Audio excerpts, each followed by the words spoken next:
Good day, Andrew. Good day, Natalie. Good day, Nathan, Lydia, Mason. So glad that we can come here today. The weather outside is a little bit rainy and it's in the middle of the winter, and so a winter picture just is appropriate, don't you think? This picture is called Central Park in Winter, and it's by William James Glackens. And the Central Park it's talking about there, I believe, is New York. And he is an American painter that painted this picture here. And this is what he looked like. I always like to get a picture of the fella who painted it. And this, he is in his painter's smock and has his paints in his hand. And he's holding like 5 or 6 paintbrushes when he's painting his particular picture right here. So this is Mr. Glackens, and he painted this particular picture here of Central Park in winter. We're going to look at this as we look at our vocabulary words that we like to look at. The first word is landscape, and that is what we have going on here. We have a landscape. This is a picture of trees and the hills. There's people in there too, but it's looking at what is going on with in the park, in the land. So now we're going to look at a couple of other vocabulary words to help us. We're going to remind ourselves of cool colors and warm colors. Here are the two vocabulary word pictures. The cool colors, if you remember, are your greens and your blues, your purples, and the warm colors are your oranges and yellows, reds, and a little bit of purple or violet. So we have both of these colors here. So this picture, is it warm colors or cool colors? Which one did you say? If you said cool colors, you are correct. They are mostly in the cool color spectrum. You have a few little red hats and such, but the majority of the picture is the cool colors. All right, so now we're going to look at a couple of words we've talked about a little bit. Foreground and background. And it might be a little bit easier if we do it this way, foreground and background. Foreground is what is in the very, very front, okay? In this particular picture, it's highlighted with green and the brown of the trees. This picture, it is very, very similar. So when we talk about foreground in this picture of Central Park in winter, we can really easily see this particular hill and this tree here with these people on it. That is in the foreground. Here we have the vocabulary card on background, and that's highlighted in the back there with the green. It's way in the back past some things that are happening in the middle. So let's look in this picture and see where the background would be. If this is the foreground, there's some things happening in the middle. The background would be this back here, these darker blues as we see back here. That is the background. On the other side of the fence would be what's in the background. I like to go sledding. I don't know about you, but I like to go sledding. And I'd love to go sledding again, but that might hurt me. You have to do that for me. So our project today, we're going to be doing another winter-themed thing. And we're going to, first of all, we have to have some kind of mat or something down on the table so we don't get it all full of whatever we're doing.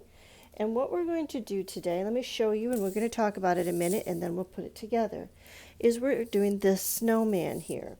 And we're going to be looking at a couple of different things. First, you remember the word organic shapes? An organic shape would be a circle or squiggly lines. We're going to be doing 3 organic shapes that we're going to be cutting out and putting it on here to look at this particular snowman. And then we are going to be looking at perspective. This particular snowman's perspective, how you're looking at it, how you're viewing it, is called a bird's eye view. We're looking at the snowman from his very, very top of his head. That's what we're doing. That's the perspective we're going to be doing to get this particular snowman. So what we need to do first, I'll push this up so that we know you need to go and do a hunt and seek and find. You're going to want to find 3 different things that you can trace. Okay, I found 3 different things. I found the lid of a pot, I found a bowl, and then I found some tape. You can find whatever you can find, because how this, when you want to make these circles, I put this one to get that big circle, and then I did this one to get the white circle, and this one to do the red circle. Okay, so you're going to want to have 3 circles. One of them is going to be, I have red. You can have whatever color scarf that you want, because that's the scarf, and then 2 whites. So that's how we're going to be doing that. So let's first start with our white. I mean our blue. That's blue. Okay, and then we're going to get our first white, and we're going to take this and put it on top of here, and I already did the tracing on it, but you just trace it around, and then you're going to cut it out. Now when you cut out, you all know how to cut with scissors. That's something that I should have probably cut these out before we got on here, but we're just going to cut them out real fast. All right, now I might have traced it nice and round, but maybe I might have gotten a little bit cockeyed in my cutting. That's okay. It's pretty close to round. Okay, so if you're going to trace the next one, now I got the red again, and we're going to cut all the way around there. So maybe while I'm doing the cutting, you can say, what can I do for that? All right, and then you can see what's. Now the things with this red and the white that's going to be his, the top snowball, is that they're pretty close in size, because you don't want to have the scarf be too very big. Okay, and so you want to have them pretty close in size. So when we put that one on there, you can see that it is fairly close in size. Just like that. Okay, so we need a glue stick, light glue sticks, but if you don't have glue sticks, go ahead and use whatever you have. I'm just going to put a dollop on here, but you can do a little bit more.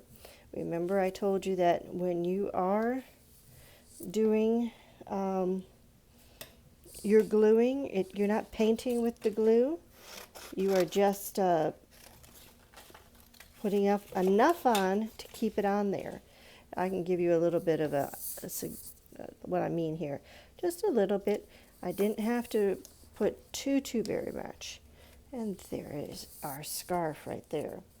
Now what else do we need here? We need to have a nose. I don't know, can you see the nose on the other guy? Maybe not. The nose is coming here, and it's going over the scarf and onto the other white snowball down there, and we're doing it that way to give the perspective. We're looking at the perspective of depth here, the depth of it. Okay, so now here is a brown. I hope you could have brown at your house, and I'm going to just stick it in there to go out. One more arm we need. All right, and stick it over here underneath the scarf. And there you go. All right, so now what I'm going to do is I'm going to cut the extra arm pieces off so that the whole thing can stay on the page. So now there's a problem here, and one of the problems is that my marker disappeared. But I do have a pencil, but I don't have a marker. It disappeared on me. So you go ahead and use a black marker. I'm going to use the pencil since I don't know where the marker went. And on either side of the nose, you just do a black mark. Okay, hopefully that's dark enough that you can see it. And that helps you to see that it's the head. Now we're not going to be doing the eyes up here because then it's going to look like the eyes are looking straight up into the sky. We want them on the side so that we have the idea of perspective, that it's going down, okay? Now, a lot of times, snowmen have buttons, so we're going to do 3 little buttons coming down from the nose so that it's straight, okay? So now we have, I'll look at this one that I did first because this one it's darker, but the snowman perspective from a bird's eye view. Hopefully you have fun doing this project, and we're going to start looking a little bit more at perspective.